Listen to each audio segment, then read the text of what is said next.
10 years ago, when we lived further north, my friend James and I would embark on weekend camping trips to different nearby states whenever the opportunity arose. It had become a cherished tradition for us. We had spent most of our lives hiking and camping, relishing in the thrill of forging our own trails and discovering relatively unexplored areas. Little did we know that one such trip would unfold into a harrowing experience, altering the way we approached our adventures. On this particular excursion, we found ourselves in an uncharted locale. We had driven deep into the forest, parked the truck, and embarked on a poorly defined path, immersing ourselves in the wilderness.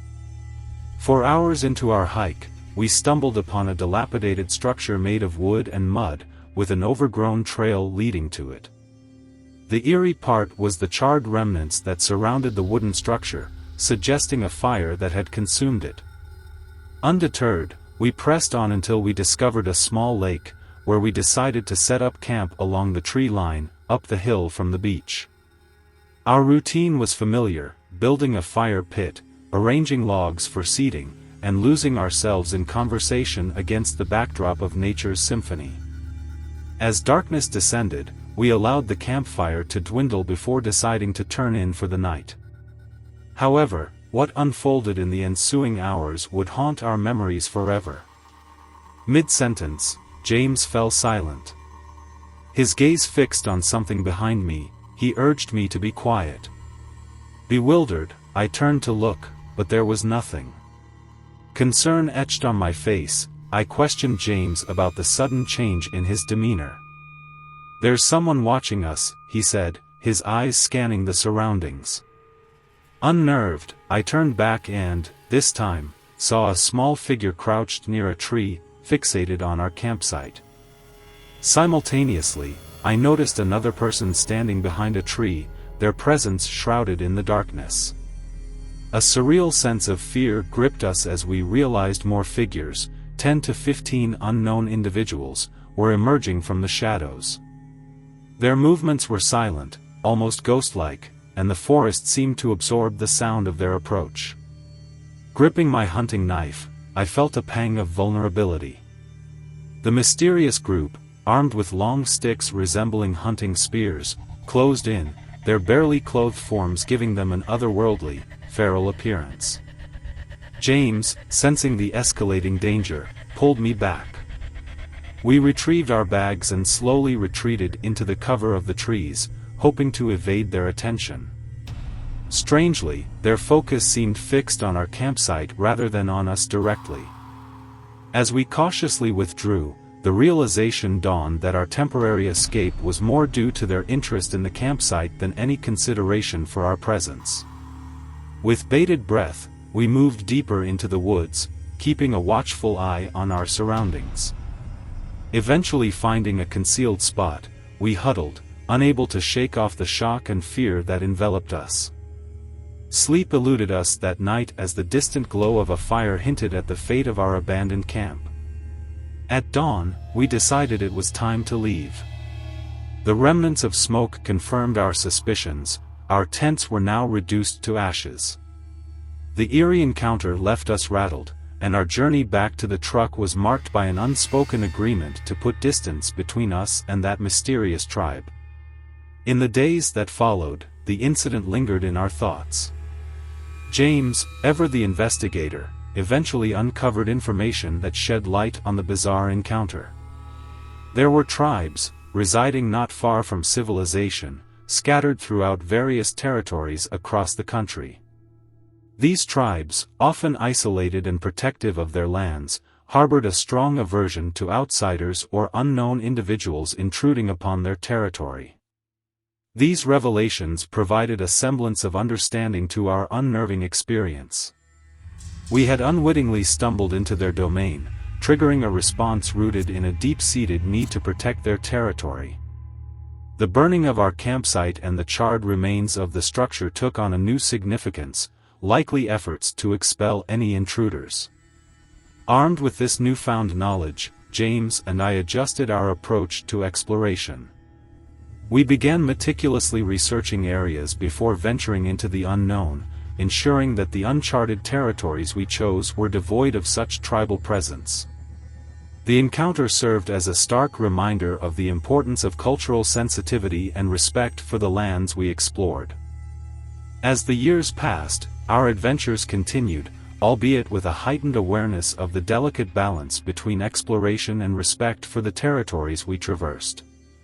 The haunting memory of that night remained etched in our minds, a cautionary tale that guided our future endeavors.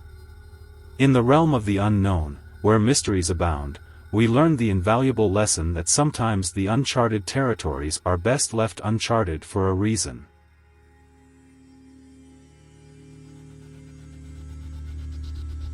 Last year, at the age of 29, I embarked on a solo camping adventure in northern Washington. None of my friends shared my enthusiasm for camping, and truth be told, I cherished the solitude that came with pitching a tent alone in the great outdoors. Washington, with its expansive forests and majestic mountains, had always been one of my favorite states to explore. For this particular trip, I chose a 3-day, 2-night camping trail, a perfect balance of hiking during the day and peaceful nights under the stars. The first day and night passed without incident. I covered a substantial portion of the trail, set up camp off the beaten path, and awoke early at sunrise to continue my journey. As I began to pack up my gear, something caught my eye. The grass behind my tent was flattened, and upon closer inspection, I discovered a footprint. It was fresh, likely made the previous night while I slept. Bewilderment crept in. My campsite was a considerable distance from the main trail, and stumbling upon it in the wilderness was an odd occurrence. After a momentary pause, curiosity got the better of me, and I decided to follow the trail of footprints. They led straight to the main path, leaving me wondering about the stranger who had ventured so close to my campsite in the dead of night. After a quick perimeter check to ensure there were no other footprints, I resumed my journey along the trail. The second day unfolded with breathtaking views, and I lost myself in the beauty of nature. The absence of any footprints along the well-trodden path helped me forget about the mysterious visitor from the previous night. As the sun began its descent, I chose a new campsite deeper into the forest, hoping to avoid any unexpected company. With the tent set up and a small fire crackling, I sat on the forest floor, captivated by the sunset. There's something truly calming about watching the world shift into darkness beside a flickering campfire. However, tranquility gave way to tension as soft, deliberate footsteps approached from the trees behind my tent. The slow, methodical rhythm grew louder, unmistakably human. In a swift motion, I grabbed my bag, retrieved my heavy flashlight and handgun, and directed the beam of light into the dark abyss. The footsteps ceased. I stood by the fire, scanning every inch of the surroundings for nearly 30 minutes, paralyzed by fear. The unseen intruder remained elusive. The idea of returning to the main trail crossed my mind, but the darkness outside the campsite was too foreboding. Eventually, I mustered the courage to retreat into the tent. Attempting to rationalize the situation, I considered various explanations to calm my nerves. Yet, after only a couple of minutes inside, paranoia overcame me. The inability to see beyond the tent's confines intensified my anxiety. I unzipped the entrance and stepped out. Before I could illuminate the surroundings with my flashlight, heavy footsteps echoed, sprinting away from the back of my tent towards the depths of the forest. Panic set in as I shone the light, revealing nothing but the fresh footprints in the dirt and grass. Breathing heavily, heart racing, I stood by the campfire, staring into the silent trees. For the remainder of the night, I sat vigilantly by the campfire, clutching my gun. Every rustle of leaves or distant sound triggered a flinch. The night seemed endless, but with the dawn, a sense of safety returned. Examining my tent in the daylight, I discovered fresh footprints behind it, confirming the reality of the night's events. How I hadn't heard the intruder approaching remained a haunting mystery. Determined to leave the unsettling experience behind, I packed up and completed the hike before sunset. The questions lingered: who had been there, watching me? Why were they observing, and what did they want? The ambiguity of the encounter left me shaken, but my focus shifted to putting distance between myself and that mysterious presence. As I reflect on that chilling night in the Washington wilderness, the unanswered questions linger. The solitude that once brought solace now holds a touch of apprehension. Whether it was wildlife, another camper, or someone with ill intentions, the encounter serves as a stark reminder of the unpredictable nature of the wild.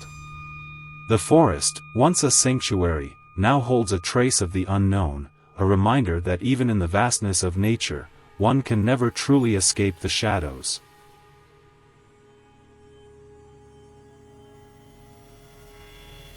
A few years back, my husband and I embarked on a road trip across the Pacific Northwest. Our 2-week journey took us from Tahoe City, California, to Olympia, Washington, in the cozy confines of our RV, a new Bay Star towing a Ford. As desert dwellers from Arizona, the prospect of exploring a region known for its rain was particularly enticing.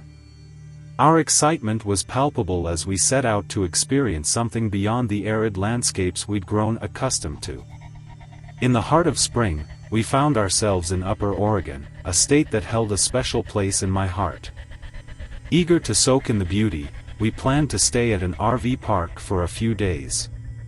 It was late in the evening when we arrived, and the allure of Oregon's lush landscapes surrounded us.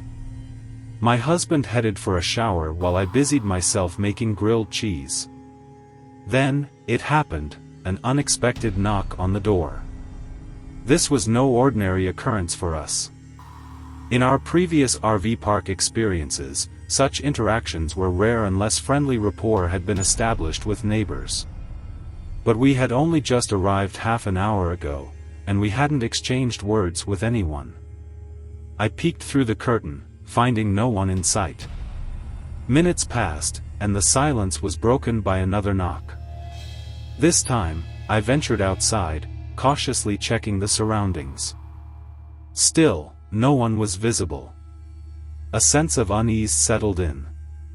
I heard the shower turn off and, as I approached the bathroom door to update my husband, a glimmer of light caught my eye.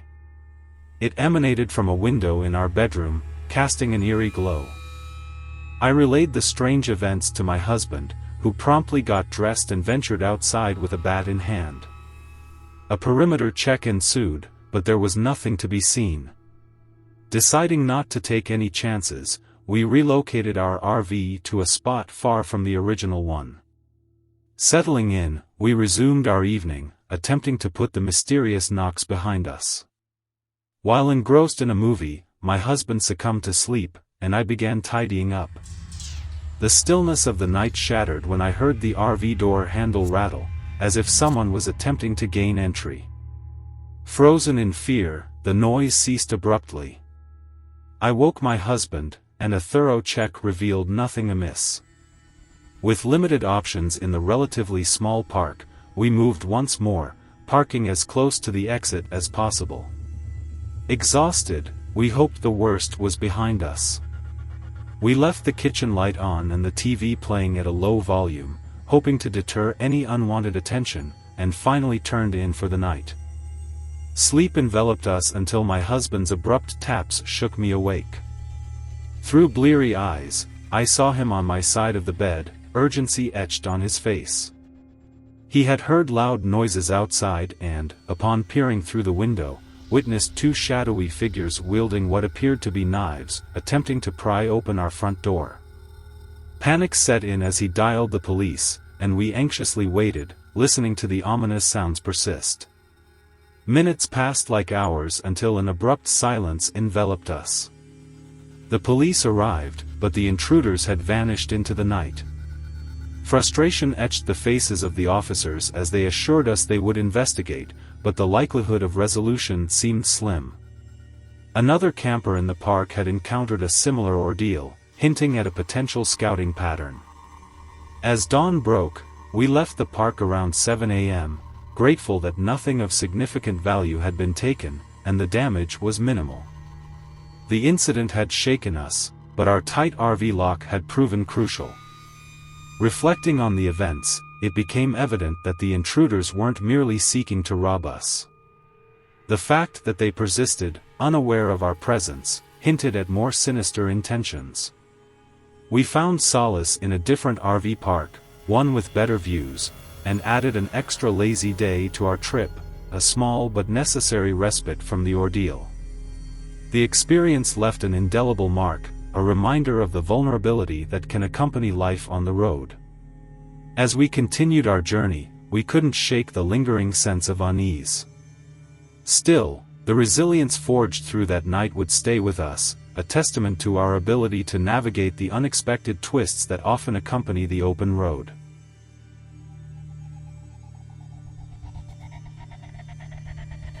"20 years ago, anticipation buzzed among us, Jess, Andrew, Austin, and me. A camping trip awaited, a respite from city confines, a communion with nature's raw beauty. Packed bags and a car loaded, we embarked on our adventure, destined for a state park in central Michigan, promising lush forests. Nature didn't disappoint. Parking near the visitor center, our journey began with rugged terrain and dense foliage blocking the sun's rays. By 2 p.m., we reached our haven, a lakeside spot in the heart of the wilderness. We set up camp, built a crackling fire, and shared tales under the star-studded night. The sky, a canvas of celestial wonders, painted our escapade's perfect start.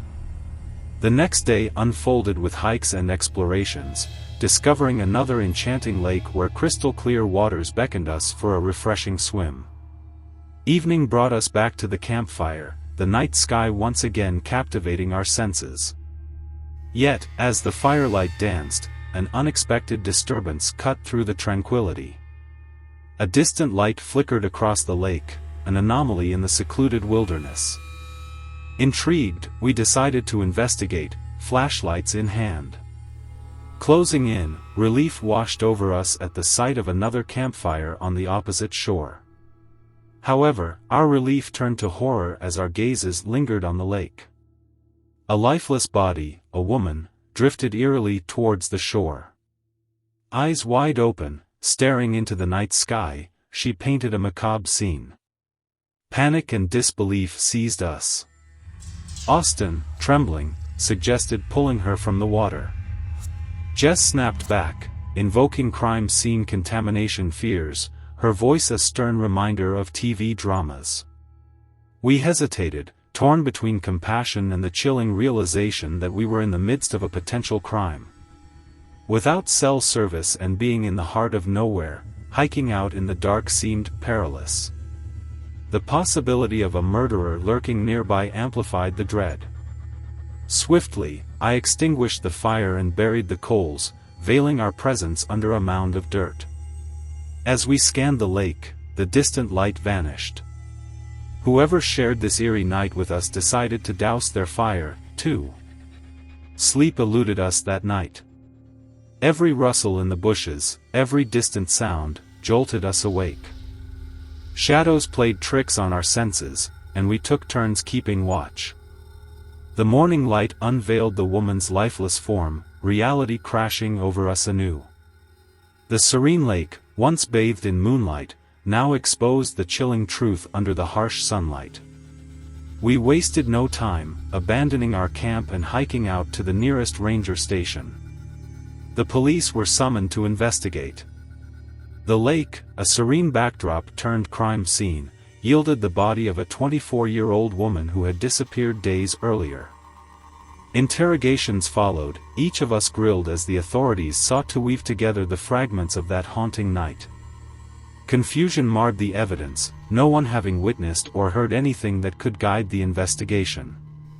We recounted the campfire across the lake, yet the rangers' records insisted we were the sole occupants of the area. Insisting on the existence of another group, we found ourselves at an impasse. Weeks slipped away, and the police, unable to unearth the killer, declared the case cold.